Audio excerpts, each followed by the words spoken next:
y'all. Welcome to a down-home version of the Hungover podcast with your hosts. I couldn't make that any more down-home than how I did. My name's Yvonne. Over there's my pal Julien. Well, Julien, how you doing today? Howdy, y'all. It's your boy, Jujubes. What's up, Yvonne? I'm doing great, man. Thank you so much for that down-home Southern hospitality. I really got in your voice. Not bad, man. Not bad. You really picking up the styling of lifestyle out there, you know? I'm picking it up. I'm putting it down. Something. I'm pouring it Orleans. around. I'm putting Nolens. some butter and some pecans in there. Ooh, it's man. great. That's great. Throw some Tabasco in there. Did you know that Louisiana is the home of Tabasco? I didn't realize that until I moved. Tabasco? No. I mean, no. Okay. The Louisianans don't. I've heard Tabasco, but not here. I didn't know it was the home of Tabasco. I thought it was made in Texas. I feel like that's a Texas sauce. It feels Texan, but it's not. It's Louisianan. I've probably just offended everyone in Louisiana. I'm sorry. I appreciate my your neighbors sauce. are coming at me with pitchforks as we speak. This is the one thing they get upset about.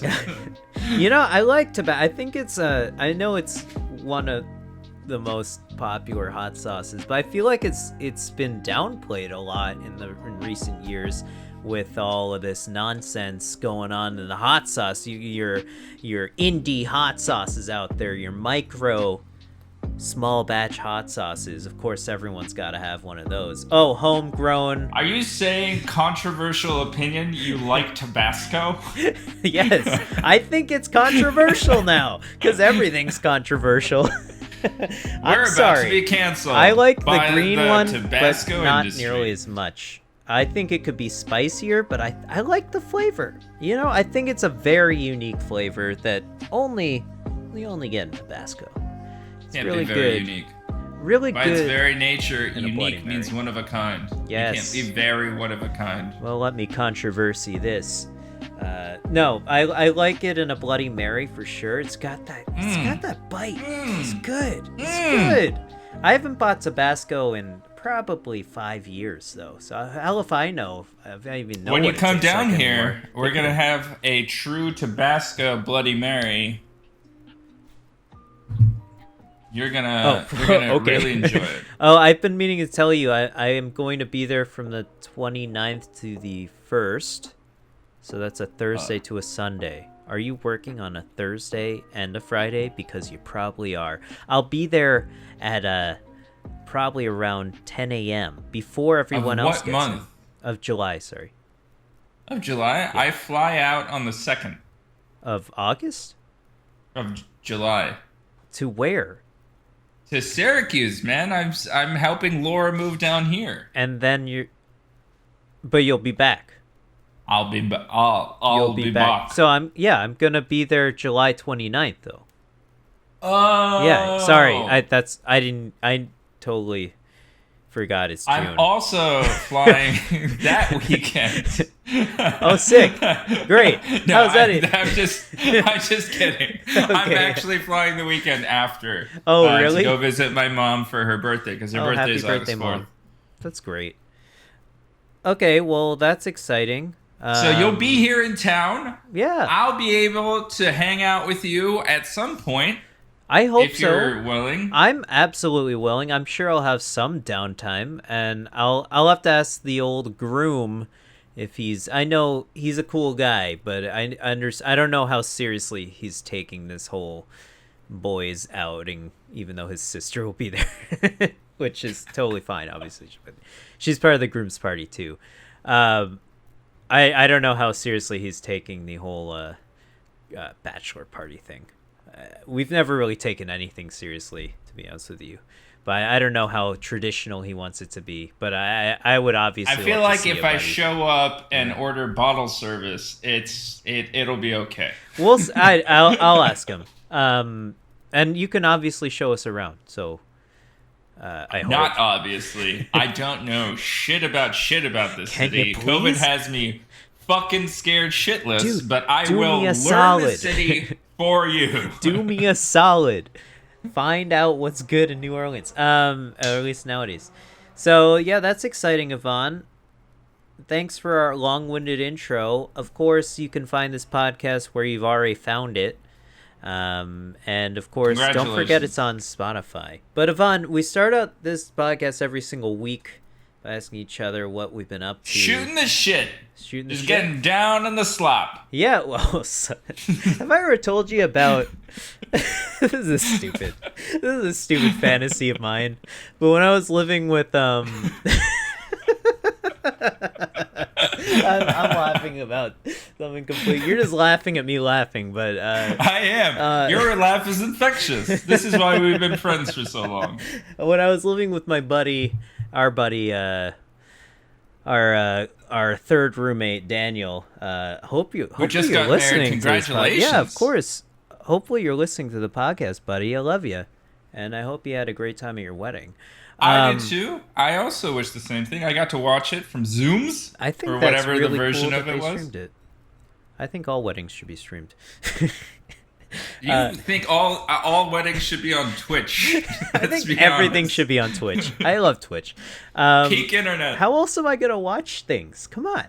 How else am I supposed to do things? But yeah, my fantasy was when we were living. You went to our apartment in Queens. We used to live in we had this long corridor throughout the apartment, had a narrow hallway throughout the apartment. I always had this fantasy because we were just coming out of college. We drank a lot. We had a great time. I came up with this idea while really drunk. I don't think I ever told Daniel about this, but I certainly told Nikki about this. I always wanted us to have a slop pig that I named Slop Pig, and because I wanted it to be one of these teacup pigs, you know, yeah, because I know they don't exist, whatever, but I wanted like a baby pig, and I wanted to have like a trough, you know, where pigs eat, but I wanted it to be like we like oil it up and we let it we let it good loose old in catch the oil pig. Hell yeah, man! It's like, and I think I was inspired by Danny DeVito's. He oil up the watermelon, throw in the pool, and people go crazy. It's great. I always wanted us to get like really drunk with this pig, and it's really oily, and it's running away from us, and we can't catch it. I thought this was also on Family Guy where they oiled up the oil guy. And everybody was supposed to track him down. Oh, I think it's more eminently relevant to Street Fighter. There's a Street Fighter 4. There's a character, I forget his name. I forget his name. He's a character who specializes in covering himself in oil, and his fighting style is relevant to that. Like, he grabs you and then he squeezes you so hard that you shoot up because you're covered in oil now, and you like, he's hard to grab. I don't know, he's a cool archetype character in Street Fighter 4. But yeah, that was my fantasy, and you saying slop reminded me of it. I love that idea. It would have been a real hootenanny, a real slop diggity. and then I was reminded of the game we played, Brong. Oh man! Oh my god! I was basically the slop pig the last time that we played Brong in that apartment. I was so gross. It was so hot. There was no AC. I was fucking fat and running around and grabbing at balls. For all the uninitiated, Brong is our the greatest drinking game of all time. Our old college game. It's basically beer pong. Everyone knows beer pong, but we clear the room we're playing in of all furniture, so it's just a bare room. Then we bring in chairs. For chairs. Yvonne, these are your home bases. You can then shoot from behind said chair at any of the other bases. Now, if that person gets the ball in, you know, whatever, they're drinking it in. It's not played with water because, you know, It's a It's real college. It's a real college game. You play with the beer in the cups. There is a water cup in the center of the room that you have to clear the ball in before you shoot it, meaning that the entire floor gets slippery. Hopefully, you're playing it on hardwood. It's a standard 12 cup triangle, and there's as many balls as there are players. You do a 1, 2, 3 brong, and then you shoot. Everybody starts with a ball, or is it that all the balls are in the water cup when you start, and you go 1, 2, 3 brong, and then it's like you run out to the cup to grab it? It's 1, 2. Oh yeah, I forgot about that cup. Oh my god, there's a water cup in the middle. All the balls are in there. 1, 2, 3 brong. Everyone runs. Because the idea is to get as nasty as possible. This is the nastiest game you've ever thought of in college, except for, obviously, there's way more nasty games out there. Speaking of, you reminded me that we played This is the greatest game I've ever created. It's a great game. The thing is, if you pick the wrong chair, your base is supremely unstable, and if anything spills, you're responsible for both cleaning it up and drinking what's left in the spilled cup. Yeah, dude. Yeah, that was... Unstable surfaces are not your friend. You've reminded me that we played it with beer in the cup, and that reminded me of going flashback all the way to college, almost 10 years ago now, in... obviously the only frat house that we frequented, Fiji, at Syracuse. Allegedly frequented. We were all 21, of course, drinking. I remember looking down at the beer pong cup, and there was a wad of hair in it. And I put the cup back down, and I stopped playing the game. But everyone was so drunk that it didn't matter that I stopped playing, so it was great. I probably played it there, but I would have my beer on hand. Yeah, I would never drink from those cups. Yeah, I'm drinking this. Throw it this way, drink your cup onto someone. Yeah. Onto the floor. Let's be realistic. It was a shit show. You were probably cleaning the floor at that point, throwing beer on it. You know what I mean? I would assume so. A little bit of movement. The salt on that floor could have probably made the entire street just never ice over. Northeastern schools, man. Northeastern schools. You don't get that out in Florida or California. The salt from the street stuck to everyone's boots and whatever, because it's fucking freezing cold in Syracuse, tracked into the floor. I'm surprised they had a floor that wasn't corroded by then. The salt was, I don't know. You still got the ladies still wore their very short dresses still had the stiletto heels. Yeah. There are no stronger women than women that will wear high heels in icy conditions. Yeah. This is both a Russian and just a upstate New York ideal that I have. Great women out in those northeastern colleges, and Russia, I think. I don't know any Russian women. Sure, why not? I don't really interact with them, but we still haven't done the Russia Positive podcast. But we're working. We kind of did it once before, but it's hard in these climes. If I put forward a Russia Positive podcast, then we will get shut down. And seriously, we will. YouTube will be like, we're going to demonetize you. And we're like, we don't make any money. And they're like, we're going to actively take money from your bank accounts. Oh, God. Well, Vaughn, do you have anything else to tell us about your lifestyle? Talking about Russia, I've been watching the Euros. Euro 2020 being held in 2021. It's been a pretty interesting tournament so far. Mm-hmm. One would say that the best group, I think, projected best group was probably this France, Germany, Portugal, Hungary.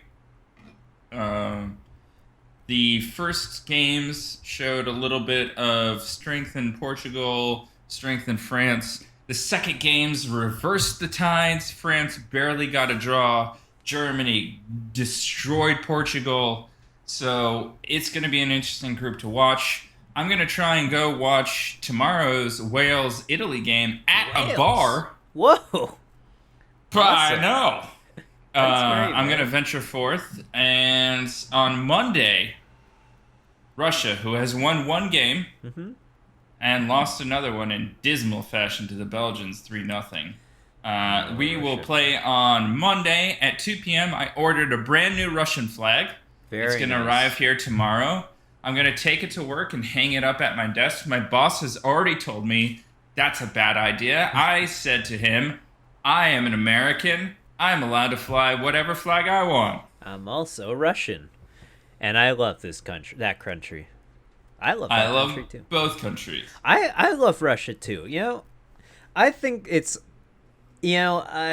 political nonsense aside, I think Putin's a pretty funny guy. But I also, but I'm not here to judge the political climate He of said, Russia. happiness is a fleeting illusion on the horizon. Yeah, That was his big takeaway from this summit with Biden. I think it's decidedly a very, very Russian, stereotypical Russian person. But I think that I hate that Russia gets such a bad rap from an American perspective and worldwide perspective, honestly. But Culturally, we are culturally, some of the friendliest people you'll ever meet. exactly. I think you've done nothing but embrace me, embrace me as a person. I really appreciate it. I'm really happy to be your friend, Yvonne. Literally.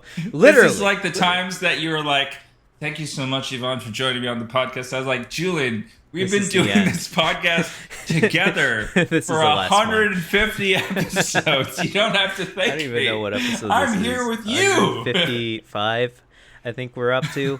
No, I'm excited that we do this podcast, but I'm also really happy that you taught me a lot about Russian culture, Yvonne.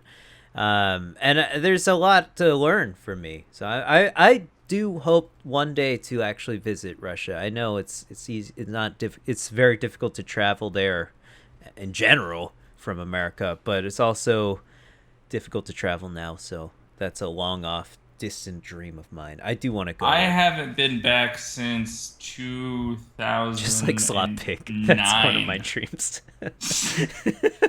We can combine the two. I know some pig farmers in Russia. All We right, can do all some right. slot I'm pig in. in Russia. That would be Um, amazing. Yeah, Laura's been begging me to go back to Russia. This is the thing. So Russians are like a pineapple. I They're love prickly pineapple. on the outside, but on the inside, very soft and jovial.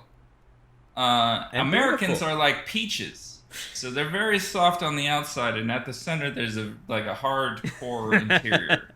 Gross. So, or like a coconut or something for the Russians. Coconut, pineapple, whatever you want. I love coconuts. I love It's pineapples. definitely going in a pina colada, whatever version we are. Oh my god. But what I'd I'm kill for saying one of is, those right you've now. been inducted into my close friend group, so you get to peek behind the Iron Curtain a little bit, and get, also you're an immigrant family. Yeah. So I always felt more connected to you than people who have no link to a foreign experience. Plus, New York City has a little of that baked into the kind of personality of the definitely. population, because there's so many around, so many immigrant people around. As long as you're in Including a certain Russians. So many cast Russians. of people, or grouping class of people. I mean, there's very insular, upper class white people that don't fucking interact with anybody else. I know. But I know more than most. because we have so much in common, it's been easy to help translate that. And I have I'm both American and Russian, so I'm like the peach and the coconut mix, so I'm just soft throughout, basically. I love peaches. I love coconuts. I love pineapples. I'm really happy it's summer because I can't wait to eat more of those things. I really got to get into coconuts more. I think Coconut water, man. I mean, I It's drink terrible, disgusting, but it's the best hangover cure of all time. That's We fantastic. learned that firsthand. That's great. Have you gotten into anything else, Ivan? Your life besides the Euros? Mass Effect Legendary Yeah, tell me Edition. about I it. just started a new campaign. I have a real struggle in those games going anything but straight Paragon. Because I'm Me too. gaming the system. So even when I want to pick the Renegade choices, because the amount of morality points, the economy of it is so restrictive to get when you gamify it, right? And it is a Yeah. video game at its core. You always pick the upper selections or the lower selections. Mm-hmm. If you pick a random assortment, you're not going to unlock all of the things that you want to unlock. So I usually go with the upper Paragon choices. So my playthrough is not going to be any different than it's ever been before. So I'm basically just replaying the game for the upkeep time. What a guy! What a guy! The combat system is just as janky as it ever so was for shitty. Mass Effect. The original Mass Effect's just like, what is going on in this game? The AI is fucking stupid. Going from Mass Effect Andromeda being the last Mass Effect game that I played to Mass Effect, you're like, oh, these two games are in the same family. Because Mass Effect 2 and 3, way more streamlined. The AI that you're fighting is way better. Yeah. Mass Effect 2 is one of the best games ever made. Definitely. Yeah. But Mass Effect 3 gets a little both too simplified and too bloated. It's a weird mix of things. They did some weird things with Mass Effect 3. Yeah. Mass Effect 2 I think was perfect. And you could get that like instant scan upgrade and all that shit. That was awesome. What sorry. I'm learning to love the shitty combat AI. I'm stuck on. I'm only on the Citadel yet because you know the way I love to play these games is do fucking every little side quest possible. So I'm sucking the pits of the Citadel. I don't know if you've looked. I know you're probably playing on PC, right? But I don't know if you've taken a look at the achievement list. I know who cares about Steam achievements, but and I realize that I guess you probably don't care about achievements in general, but I think they've done something. When I play games on the PlayStation, I like that's the the only trophy place list. I care about it. That's the only achievement list. If Nintendo had one, I would care about it, but the only achievement trophy list that I care about is on PlayStation ecosystem. But they've done some. I have to applaud them for that. I know they did a lot of other things like up-res textures or completely redid textures, and they've done a lot of things related to that and streamlined a lot of other things related to the game. But I think the trophy list is really pretty awesome. They have a completely new trophy list, I think, for each game. And then they have trophies related to your playthroughs throughout the whole saga of 3 games. So you can they have like a master trophy list that's only relevant like if you romance the same person 3 times, or if you like I find like that your playthrough is more satisfying when you do that anyway, usually. Yeah, so I think it's really cool that they are giving incentive to do certain things throughout the entire series of the game, or trilogy of games. So I thought that was really cool that they did that, and it's a nice touch that a lot of some developers don't put any effort into trophy lists, and their trophy list just completely sucks. So I appreciate that BioWare put the effort into that. I do love Tali. Oh, is that? Mm-hmm. I've romanced Tali. I love Tali too. I think she's one of the Quarian, right? Yeah. I think she is a pretty cool backstory. I love the whole. I love Rex too. He's one of my favorites. I had to save him. I killed him, and I was like, nope. I need to reload this. I totally forgot that you just kill him outright, just like that. It is very like. It escalates within one level of dialogue. It's just like immediately he's dead. Like, wait a second, he's my favorite character in this game. And I love the best. I love all the backstories to all the main all the alien races. So I thought there's like a really cool story thing going on with them. This really, literally. So I started playing Mass Effect Legendary Edition, and then I was like, okay, I'm ready to run a new D&D campaign. Yeah. So it's literally like the amount of care and layers and thought that went into every aspect of consulting with astrophysicists on planetary development to really thinking through like the interactions of cultures and races in the Mass Effect world. It really made that creative spark in my mind explode. So that's good. I ordered like $300 worth of books. Nice. Mostly like anthropology and sociology books. Like and a mix of mediums, so both hard copy and Audible. So I've read Tribe by Michael Jurgen, who wrote The Perfect Storm.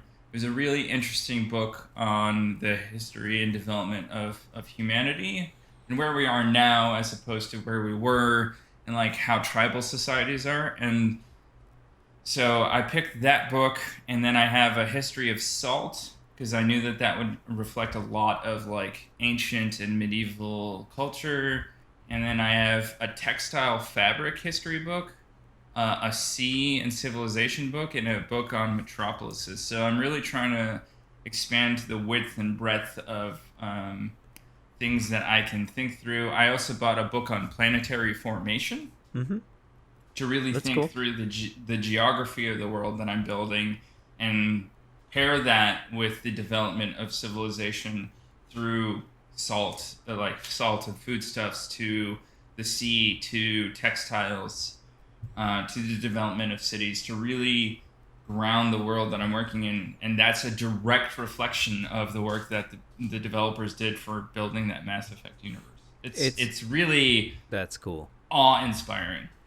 It's really, I think that's a good indication that there's, it's video games aren't just for kids no more, even though that's you're why Mass just Effect doing Andromeda fucking sucked, by the way. Yeah, of course. We know. Look, it's really cool that video games can inspire you to do something other than just play more video games. You know what I mean? I've restarted reading, actually. So nice. It's kind of been really great. No, I think we're in both a golden age of video games and a really shitty age of video games. So, but I think we'll get into that just a little bit later. What's your golden age of retro video games looking like? Fun. Let me tell you, I'm playing through Chrono Trigger right now. I just started on stream on Thursday night. Holy crap. I have an SNES now. Really awesome. That game is super fucking cool. I love that game. And I know it's one of the most popular RPGs and really video games of all time. And I forget when it came out. I guess it came out like 94, 95 or something. And it kind of set the bar super high for, storytelling in video games and RPG mechanics and cool things like that. It has some really cool art because it was done by Akira Toriyama, of course, of Dragon Ball fame. So he has, the characters, even though you may not know them, you know the art style. If you know Dragon Ball Z, his art style is so uniform across the board. I think of everything he's designed, from Dragon Quest to Chrono Trigger to Dragon Ball. But it's super fun. I didn't, even though, like I was saying, even though I know it's a super popular game, I just didn't know how frequent people sample the audio from this game. I know I've personally never played this game. I don't know why. I love JRPGs, and this is one of the best ones ever. So I had no idea how much just sound bites from this game are being sampled across the board, from streamers to rap songs to musicians to all this type of stuff. It's just like crazy how much audio came from just this game. So I'm really like taken aback. I'm like, wow, I need to savor this. This game is so cool, and then the combat's super cool in the game. I don't know. It's a great game. You guys know, go play it. Whatever. I just got my Sega Saturn up and running with the mode mod, and I've sort of worked out all the kinks. I figured out how to save games on Sega Saturn. I realized this is the craziest thing, Yvonne. The Sega Saturn has internal RAM to save games on, which is cool. Like, you don't need a memory card. But that internal RAM is powered by a little coin cell battery. If that runs out of battery, if that battery dies, all of your save data is gone. And so the Sega Saturn I bought had a dead battery. So I played like 2 hours of Albert Odyssey. I saved it. I'm like, oh, it saved the game. Cool. I didn't know it was just going to do that. And then I just lost all that memory or whatever. Oh, man. Or that entire save data. So I had to play through the game again. I was kind of pissed. But it was only 2 hours. So I replaced. It's fairly simple to replace the battery, but it's kind of crazy to me that was their solution. I don't know. I mean, I'm very well acquainted with how the Sega Saturn works now because I've taken it apart. So I'm like, this is nuts that they just put this together like this. Why does this work this way? But yeah, so I've downloaded the majority of Sega Saturn games. I'm playing through a couple of them, and I've worked out a lot of the kinks with the mode and the downloads of the games that I have.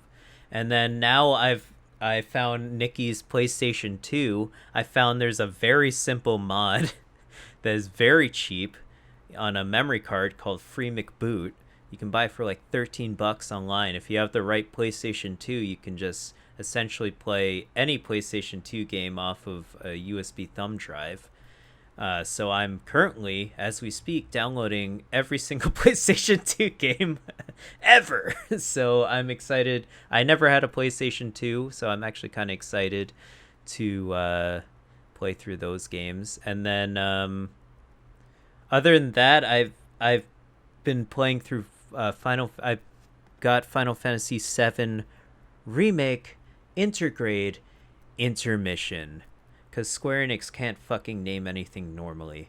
The Yuffie DLC for Final Fantasy VII Remake on PS5 is pretty cool. It has a lot of... I'd been meaning to look it up. I couldn't find through a simple Google search, but the music in the game reminds me a lot of Cowboy Bebop. I was trying to figure out if they had the same band do it. There's just one section of the game that just has this really cool jazz that would be, but it's like, I guess like bebop. It's really upbeat jazz that would probably be in Cowboy Bebop. So I was really into it. So it's just this one section of the game. I don't know if the rest of the game has it, but it was a cool game. I'm very excited to platinum that game. What? Are you piggybacking off of that? Yeah. And the idea of live action shows that are coming from famous properties. We saw some promo footage recently for from Cowboy the Bebop, live action Netflix. Cowboy Bebop. Yeah, I know. The music, fucking spectacular, as it always has been. What are you thinking? Are you excited? Cautiously optimistic? I'm cautiously I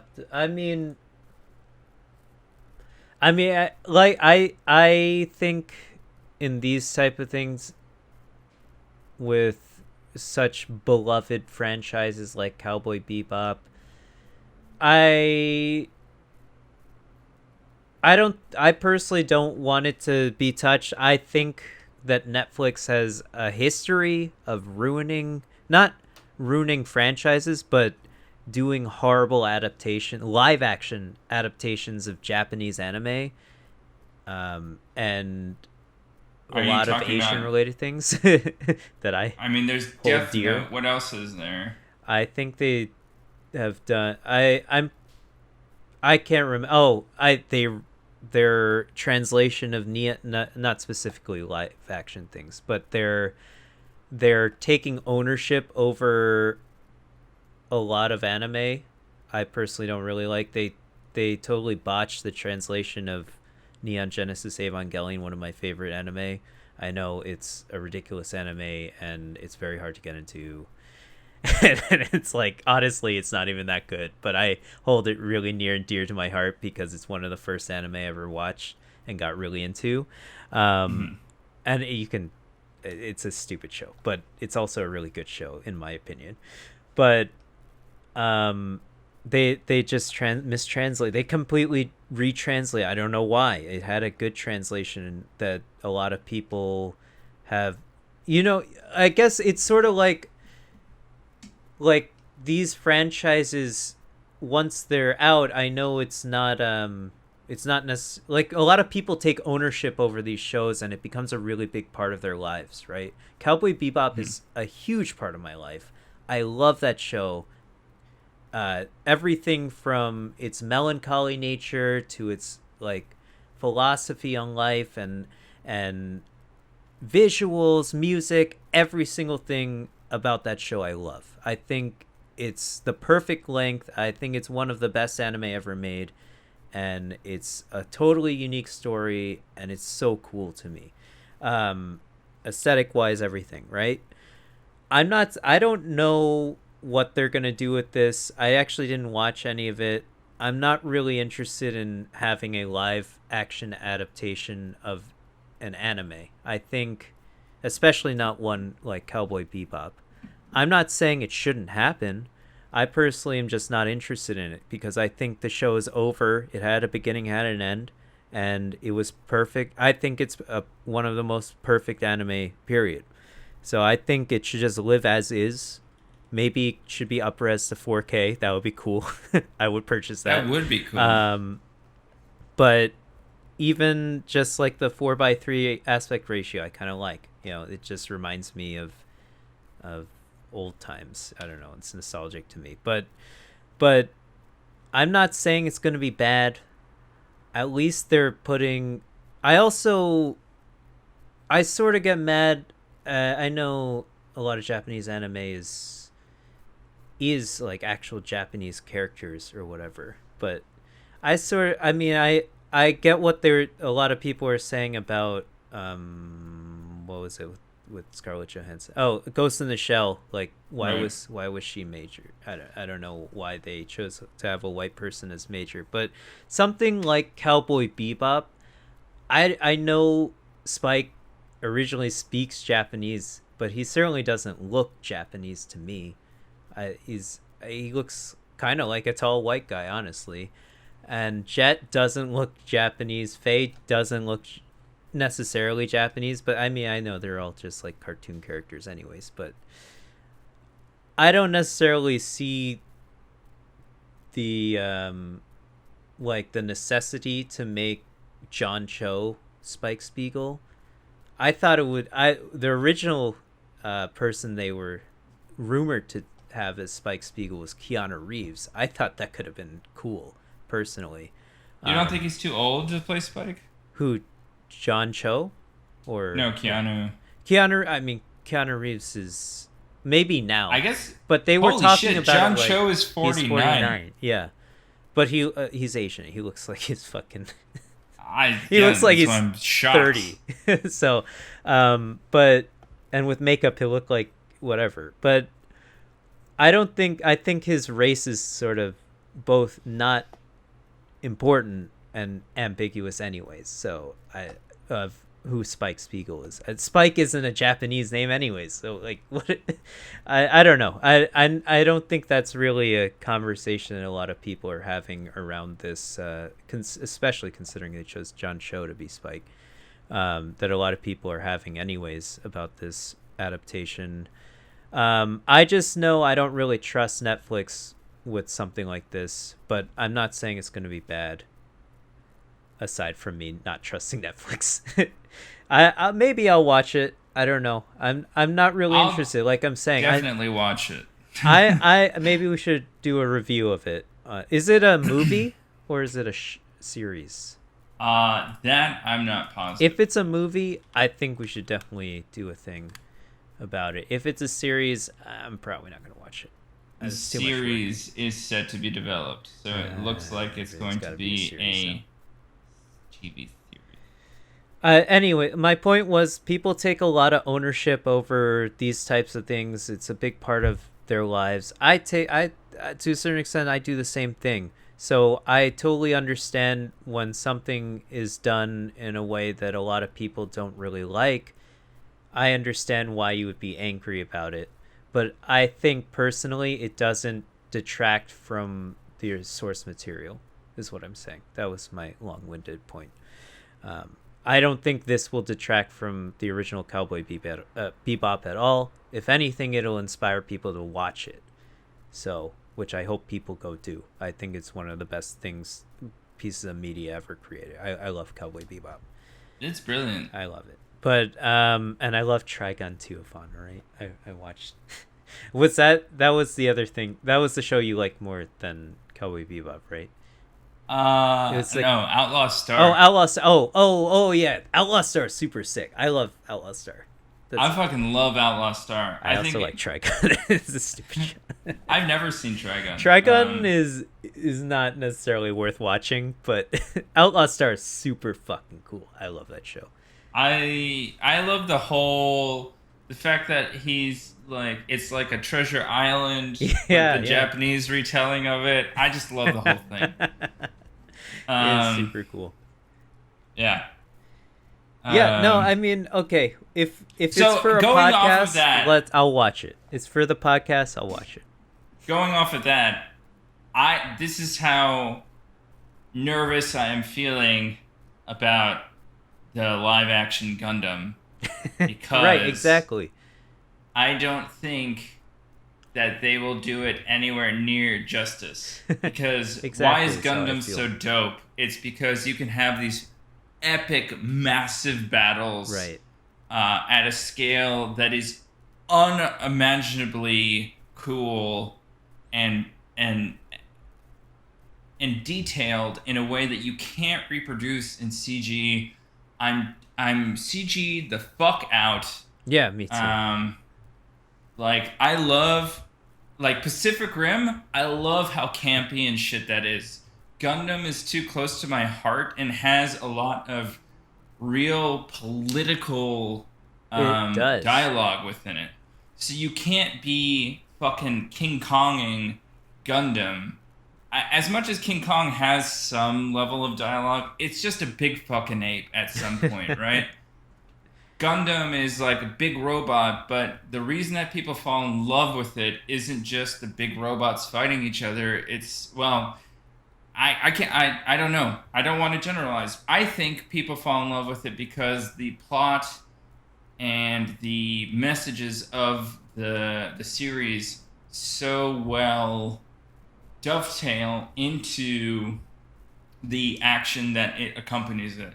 Like how ridiculous it is to have in like G Gundam Mobile Fighter the heart of the fighter, but you understand that it is kind of like an attempt to reimagine the code of the Bushido, right? So it's an attempt to really understand a thing that is truly at the heart of Japanese history for an extended amount of time and is truly central to their understanding of their own personal history, reimagined as a cartoon that is moderately drawn, moderately acted, pretty ridiculous in the stereotypes. Like Holland's Gundam is a big fucking windmill. It's so funny versus how Sweden's Gundam, which is just like a woman. You know? it's so funny how Japanese culture portrays other cultures. I mean, anime is in a huge part of Japanese culture, right? Or that's what is exported to us, anyways. But it's so funny how Japanese anime portray other cultures. It's But even over the top. But everything even in within that camp, you have to seat G Gundam in a period of Japanese history in which they're trying to reinvigorate the Japanese identity so that it doesn't get taken over by this American imperial culture, American imperialism in terms of culture. So Yeah. anime is a distinctly Japanese version of media. This fighting style that is presented in this is extremely one-off and hasn't really been recreated, and it is done so in a time when national identity is at a crisis. Right. And then you have things like Gundam. What's the big one from our Wing Gundam Zero. Wing Gundam? Gundam Wing. Yeah, Gundam Wing, and then Gundam 00, which both dovetail into the same kind of story. Then you have the discussion about genetics and genetic manipulation, which you get from like Gundam Seed and Gundam Seed Destiny. And those are really pertinent conversations to a culture which has a lot of xenophobic tendencies. Japanese culture is very insular. Japanese race is very insular. And so when you have those discussions of what makes a person a human versus not a human, you're also speaking to that kind of inter-Japanese discussion along with culture, genetics, race. So it's a distinct form of communication to very particular points in Japanese modern history, and to have that translated into very white people making this show. Exactly. Yeah. I'm really concerned about A, how it will translate, literally and figuratively, and B, the fact that it will never look good.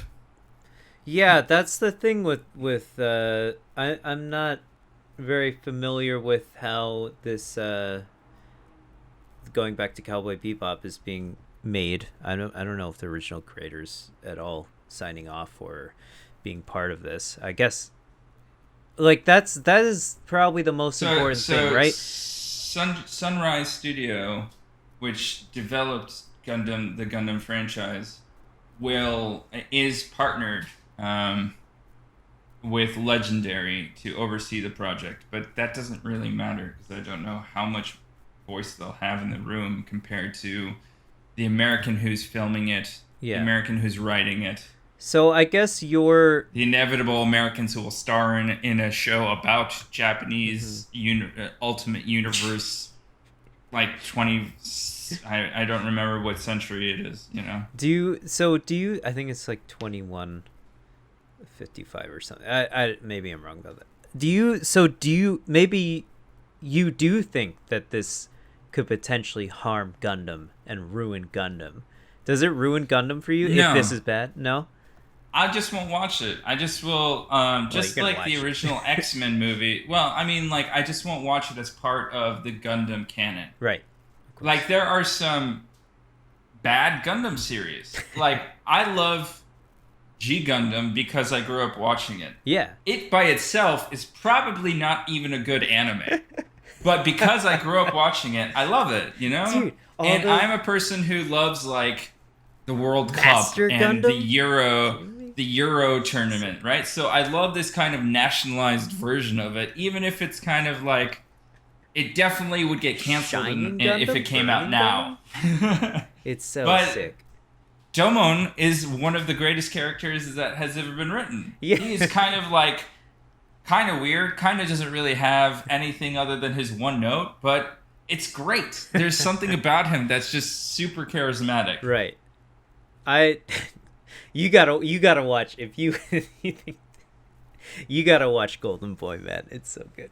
I'm telling you, if you have maybe you won't like it as much as I do, but I think if you can sit through one of the episodes, I think you might really like it. The characters are so cool. I'll get back to that point, but Yeah. the same director who is slated to direct the live-action Gundam is also slated to adapt Metal Gear Solid. Right, that's the other thing. I was about to bring Kojima up. Which is the dumbest thing of all time. It's dumb. He's already made movies. He doesn't make video games. He makes movies that have some user input. Minimal user input. Right, the thing is... If you didn't have to be there to input anything into the game, he wouldn't have you do it. Yeah, that's the thing. Yeah, just to start the next loading screen, right? Basically. And then you're like surprised by what the gameplay is. That's what he wants you to be. He wants you to be surprised by the camera angle or some shit like that.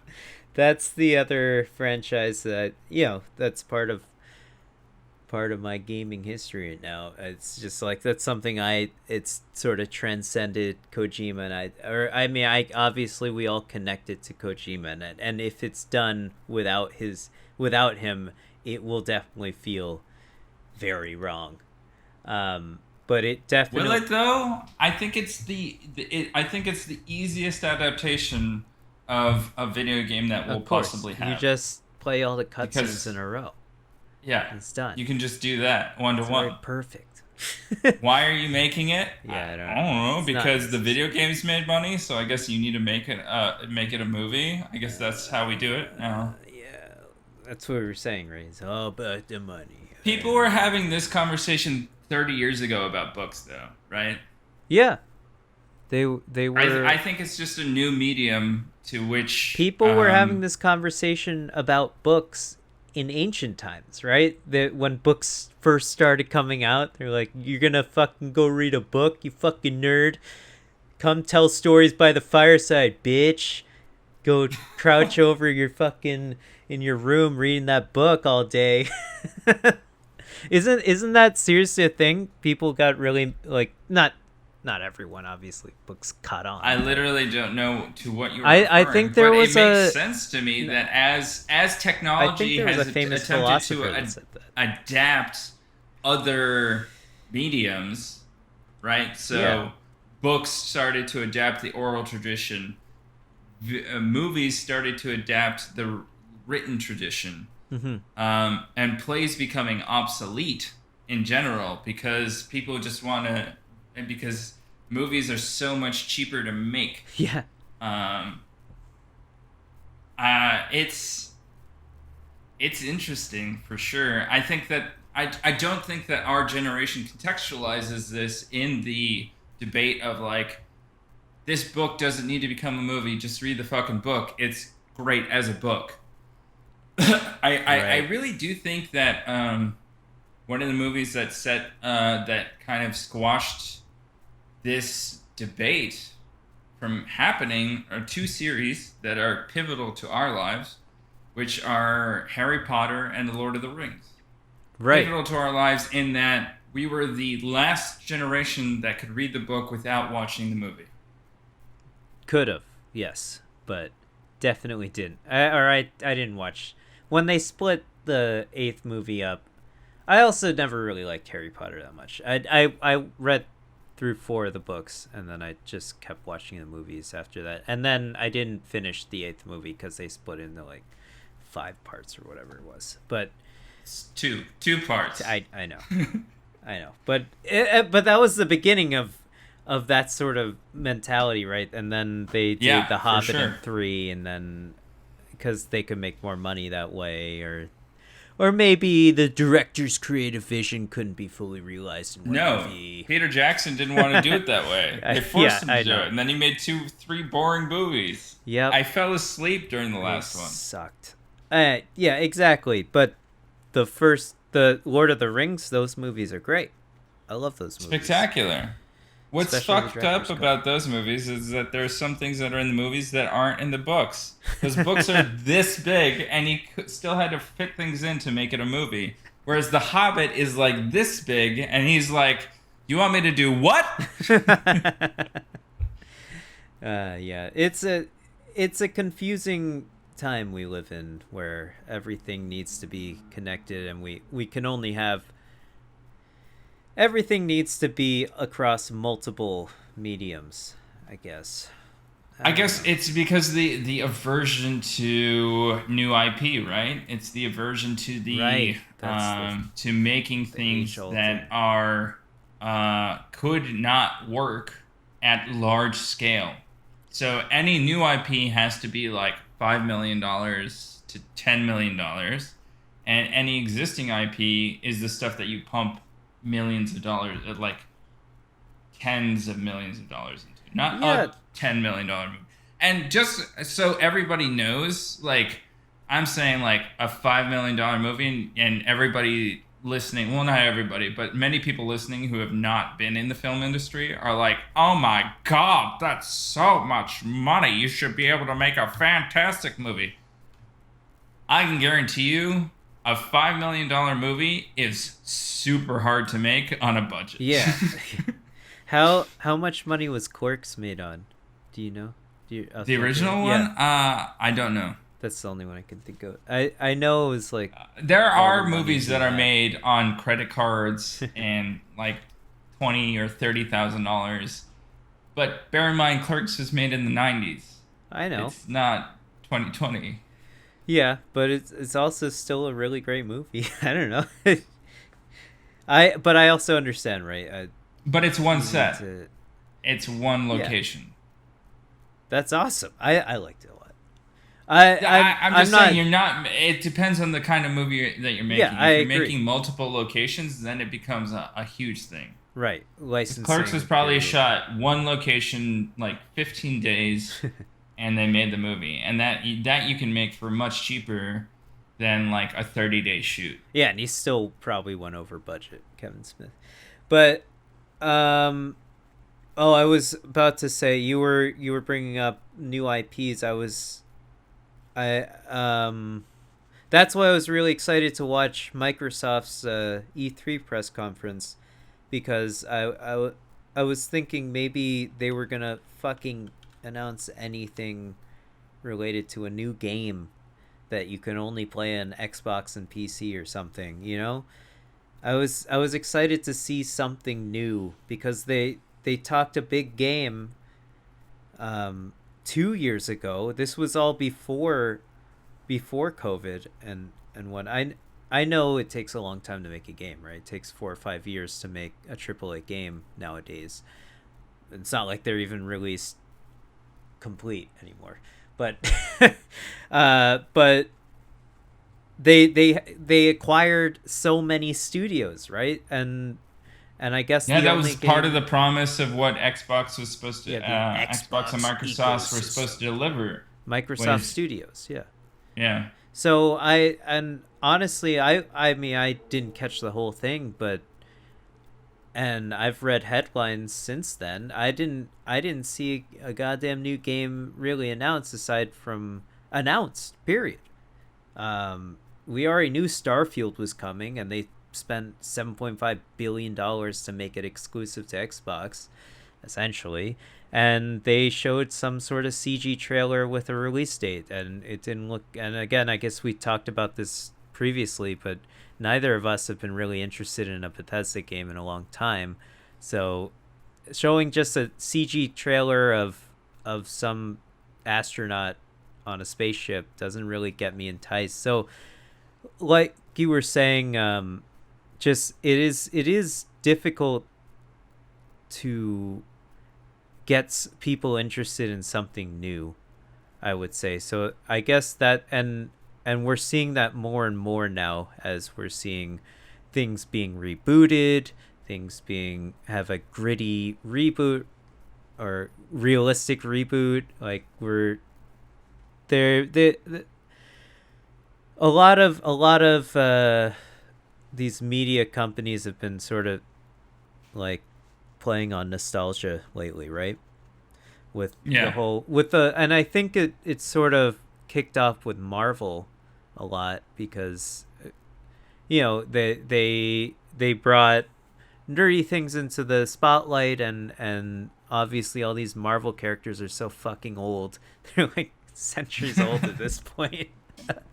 But they realize that they can make a lot of money off of it, so that's where it all lies, right? That's what we were just talking about before this podcast. Yeah.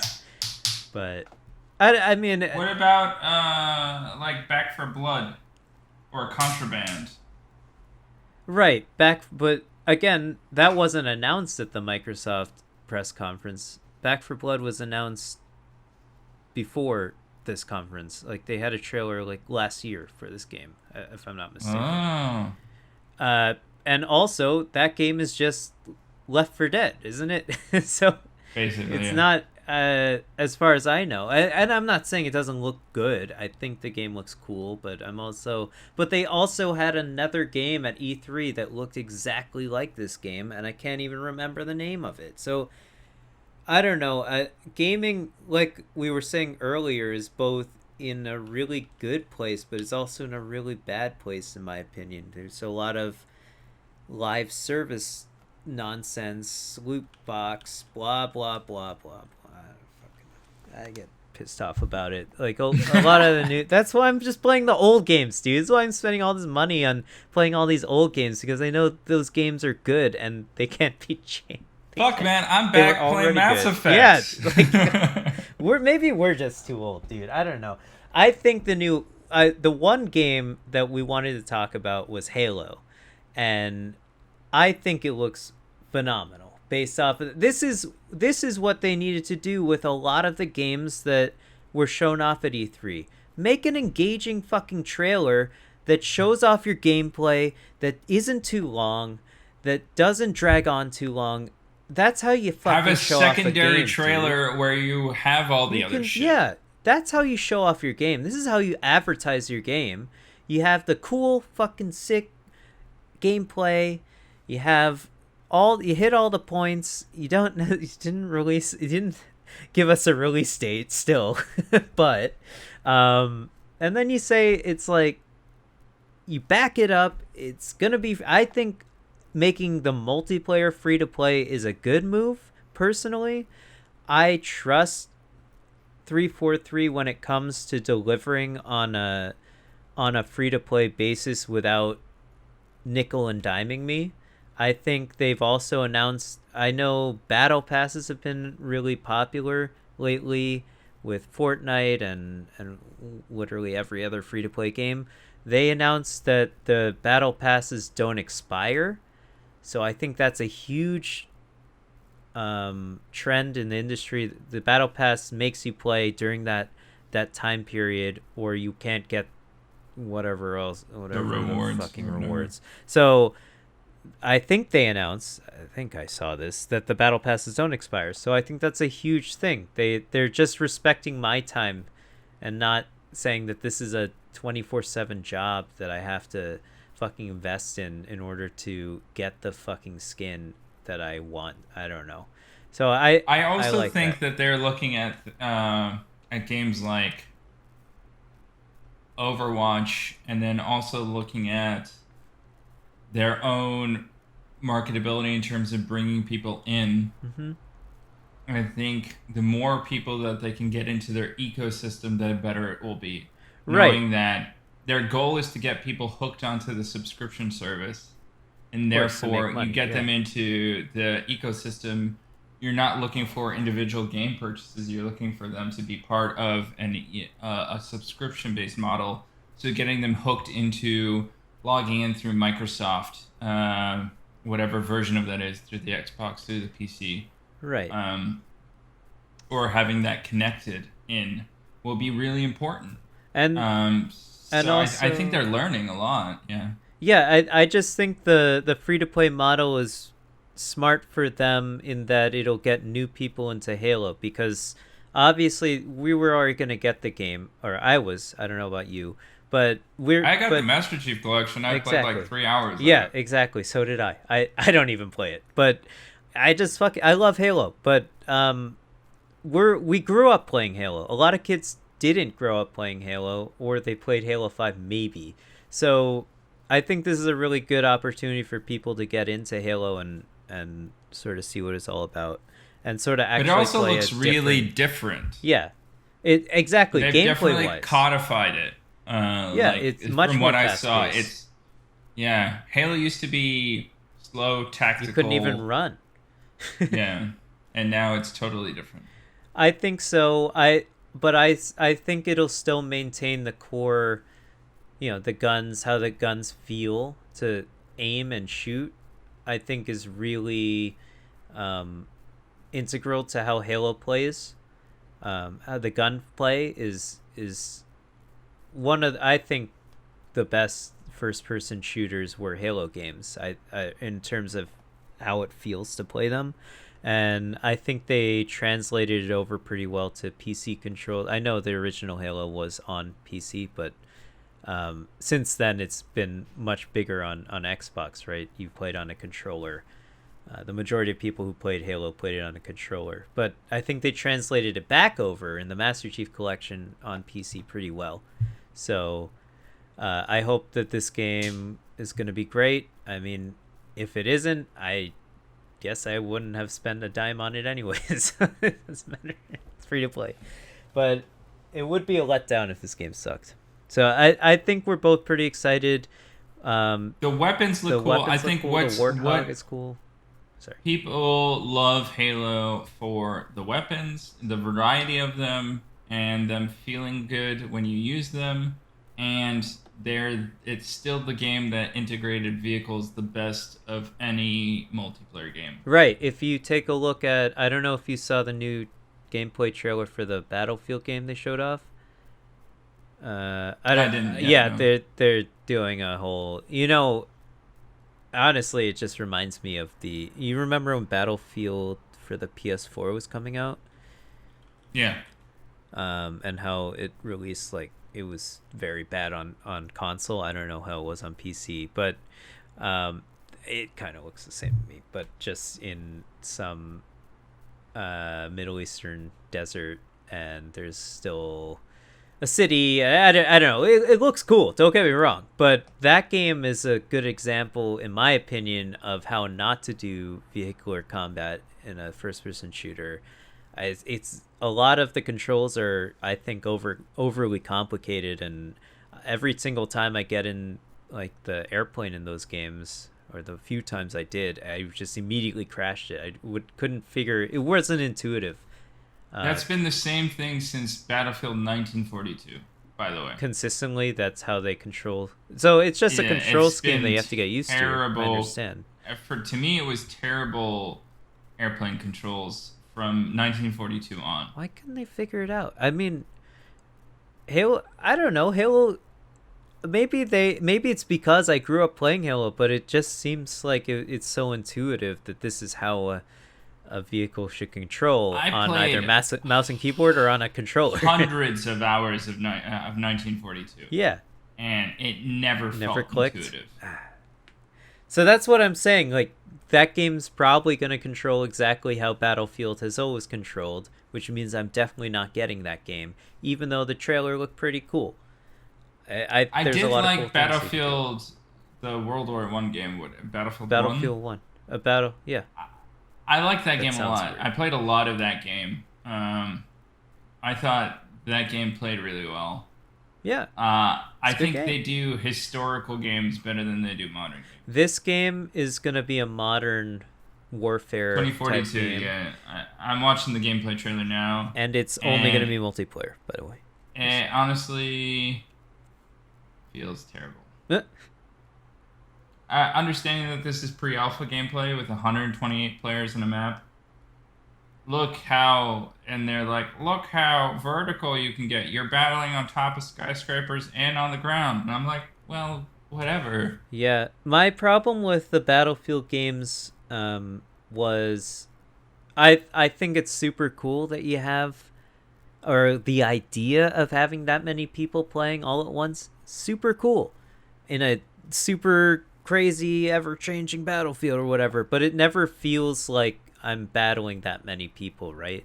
It feels like I run like 10 minutes across the fucking map to find someone, and then I just die really fast. I know if you're good at the game, it's probably pretty fun, but I think the tight, smaller maps of Halo, where you just like 4v4, 8v8, whatever it is, big team battles that way. I think there's just something to the level design of Halo maps that is just much, I don't know, clicks with me more. It feels better and more engaging. Feels like there's thought behind it as opposed to just whatever the hell Battlefield is going on in Battlefield. I understand it. It's a cool game, but it's not for me. Personally. Yeah. I feel like I also understand that it's supposed to be a battlefield, and that's how war is. You run 10 minutes and then you just die.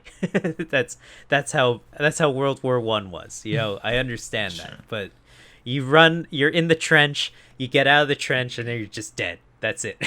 So I understand that, but there's some mustard gas in between. But it's not like a game, you know. I don't know if that's what I want to play. I'm with you on it. But we're both excited for Halo.